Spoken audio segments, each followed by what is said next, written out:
In this video, we're going to be showing you how you can change your storage location on Android. If this does help you out, drop a like on the video, subscribe down below, and let's just get into the video. So to change your storage location on Android, what you need to do is find the My Files app. So search on your phone for My Files and then open it up. And you'll see right here, you got internal storage.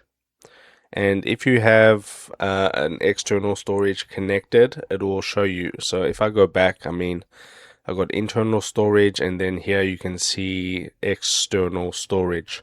Okay, so you can manage and move things around from here, but I don't have any devices connected. So if you did, you would just, for an example, if I go and tap onto this video right here. So what I'll do is if I go into images and then I select this image right here, you can see a button. If I tap onto more, you can move it to your secured folder, but that's not what we want to do. So tap onto internal storage, and then for an example, if I go into pictures and go into Instagram, I can select this right here, and then you'll see the move button. You can tap on to move, and then you'll see a little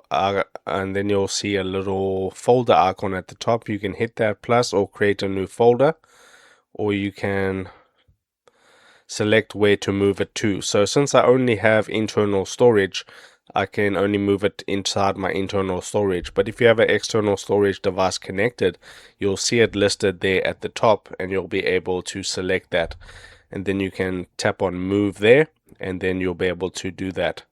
Okay, and then for an example, if you go into the camera and then you tap onto the settings of your camera, you'll be able to see that it says they're saved to external storage. You can tap that on, and then it will save it to your external storage. Okay, and that's one thing you can also do. So if this helped you out, drop a like on the video and subscribe to my channel.